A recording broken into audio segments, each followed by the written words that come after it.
So tonight was a good news, bad news sort of thing.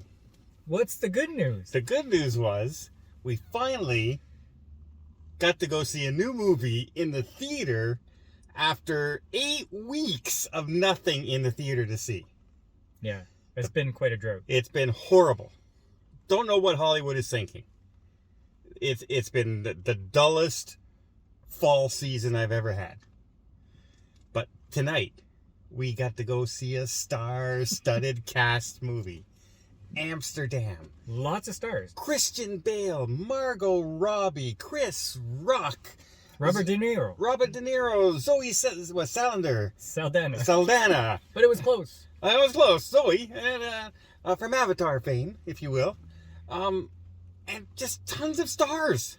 The girl... Taylor Swift. No, besides her. She's a singer, not an actor. She's an actress now. They knocked her off real quick. No, from the Queen's Gambit. Anya Taylor-Joy. Yeah, like big stars right now. Mm-hmm. And they did this movie. Why?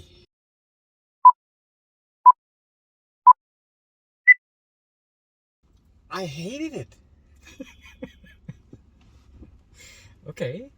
Okay. Well, wait. Just to counterbalance that. Okay. For the first half of it, I was loving it. Okay. I was not. About 15 minutes into it, he says, "Oh my God, wake me up when this is over." I literally looked at him and said, "Uh-oh. What's happening?"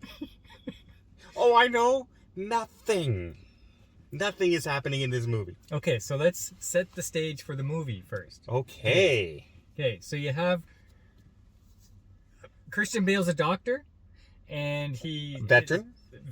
Okay, World War I. One veteran, okay? yeah. Okay, so he goes over there, and he gets paired with this black platoon. Yes. And then they get injured, and they meet a nurse. And so the nurse... I don't know his name. David Washington or something. He's the black leader of the platoon. And then Christian Bale, they form a pact. Yes. A friendship love pact. A friendship is like a threesome that's really weird. With no sex. You're right. Yeah. And they party for a little while, and then... In Amsterdam. In case you're wondering, because they don't mention it very often in the movie. They hardly ever mention Amsterdam in the movie. Maybe 50 times. But, like, just in case we forgot. And by the way, Amsterdam plays no role. No role whatsoever. So they come back to America, and they're thrust into this plot where a guy is murdered, they do an autopsy, and now there's a secret plot to prevent people from delving into the autopsy report. Yes. All in these plots to put neo-Nazism in charge of the U.S. government. Yeah. Basically. They were fans of Mussolini and Hitler. Okay, so it's and they didn't even know who Hitler was yet, because remember, World War I. It's a big commentary on secret societies trying to change the world, powerful elites. So you might draw some comparisons to modern day. That's what this movie was trying to do. Yes. And it is based on partly a true story. Yes, yeah, because they show a clip of this senator or something like that. The general, an actual general. Okay, the role that Robert De Niro was playing, I guess. Yeah. And he's actually saying, we uncovered this plot to do this to the government, blah, blah, blah. Yeah, the speech Robert De Niro gives in this speech is the actual speech that general gave in front of a Senate committee. Word for word. Yeah. Which is kind of interesting. If only the movie was. Okay, now go with your criticisms. Okay. First off, they were a big fan of singing nonsense songs in this movie and dancing and close-ups. Every scene was close-ups to people's face where they would talk to you like this, folks. And so, I think we should be doing, what do you think, Mr. Roberts? Nobody needs a close-up of your face. Like, my God. Like, back up a little bit. Like, every single... Now, I was quite happy when they did it with Margot Robbie. Very happy that. Because that's the only thing that kept me awake in the whole movie was Margot Robbie. This movie, The plot, I did not care about. The characters, I did not care about. There was nothing interesting in this story. Okay, It was dull-paced, non-action movie. Okay, wait. Okay, so ensemble movies have been a tragedy so Most far of the time. in my life for me. Okay, Yes. so The Bubble, you liked it, but I thought Yeah, it was but The Bubble terrible. was a spoof. It wasn't meant to it be a doesn't matter. serious It doesn't movie. matter. It's It's an a ensemble completely movie. different type of movie. Okay, what was the one with the asteroid coming towards the Earth with Titanic boy? Whatever. Ensemble movies, they haven't worked. But this one, Like that. but this one, I was loving the quirky dialogue. The acting was awesome. But no, I understand. Yeah, okay. No, Okay. I was really into it, but this movie was too long by a half. Like, they could have cut it after, like, halfway down the film, they could have ended it. Okay. Here's the entire plot. Ready? You ready? We need you to do this autopsy. I did the autopsy for you. The girl who asked me to do the autopsy was killed. I got to go talk to a general. General goes and talks to the beach. That's the plot.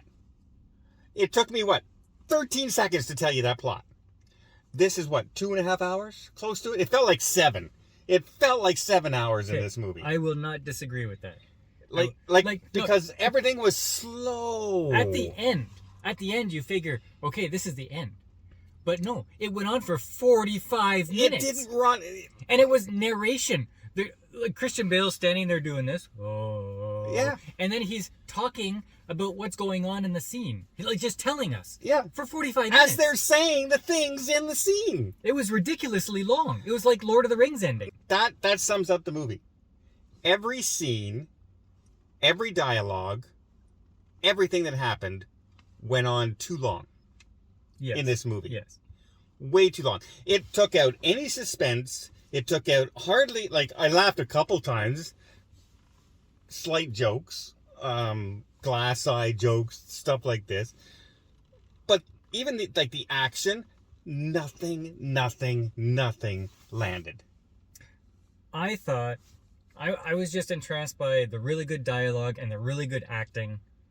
But the length of the movie was very, very awful. See, you can have the best acting in the world, but a dead script and a dead director, as far as directing the film, kills a movie. I don't think it was a bad script other than the length of it. Well, that's part of it, though. Okay. But, and think about it. What is it? From Queen, Malik's? Rami Malek. Rami Malek. Yeah. Yeah, there you go. We got him. Another big star. We can't remember his name, right? He's from iRobot. But his character was so one-dimensional in the way he was talking. It was bad. I know. I was completely unimpressed. I actually said to Paul, we come out and I see a poster on the wall for another movie, and literally that's the movie I thought we were seeing tonight. I don't believe you. I did. I think it's starring Margot Robbie and Brad Pitt. I don't think you thought. And the preview it's more dancing and like a Broadway, not Broadway, but like a big dance hall kind of production thing, and a big exciting. Looks like a lot of action. This movie was the opposite of action and fun. No, it might have been the opposite of fun, but there was lots of action in this. What action? Even when they shoot, it's a fake out. It didn't really happen, folks. So it was fake action, but it was action. But it wasn't action because no one reacts. Okay, so people get shot in the head and they turn and go, "Oh, well, that's uncomfortable." I'm guessing you're going to give this a bad score. Oh, you bet. So what are you giving it out of 10? Oh, you want me to give my rating right now? You know what? Okay, I'm tired of I'm kind of tired of making excuses for the film industry right now, because they are bringing out a ton of mediocrity now. There doesn't seem to be anybody impressing anybody or stepping up their game. I'm giving this movie a 3. This cast should have blown me away. This cast should have made me, watching this movie, intrigued all the way through it. And it did not. Okay. It was... I think you gave the New Mutants a 5 or something. I said I'm tired of it now. Oh, I'm changing my rating score now. I'm no longer giving, a 5 was just okay now. No, this was a 3. I almost fell asleep 4 times in this movie, and I'm wide awake. I was excited to go back to the film industry. I'm excited to see Christian Bale, Margot Robbie. I mean, all these stars. And the movie just was as flat as a pancake. Even the ending was the most benign ending in the world. There was nothing to this ending. Okay. I have to knock it from a 6.5 to a 6 just because of the length of the movie. And the ending was way ridiculously too long. So a 6 out of 10. 6 out of 10. I think most people will enjoy a half to 3/4 of the movie and then turn it off and be happy. I think people will never watch this movie again in their lives. Well, no, this is a one and done. This should not even be a one and done. People walked out. Remember, people walked out of this movie in front of us. Yes.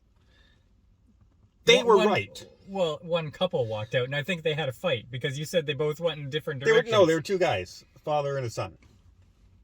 Oh, okay, that's a weird fight. But, but you know what? They were right. Because I felt like walking out in this film. Because there was nothing in the film to make me want to keep watching. At no point. There was no intrigue. There was no mystery. I did not care whose side the general was on. I did not care that the brother was involved. Who did not know the brother was involved? I knew the brother was involved. Okay, so I guess this is a spoiler. You're not going to watch it. Don't go. 6. Give me a break. It's a 3 at best. A 3 at best. This, sadly, is what Hollywood has become lately. Total mediocrity.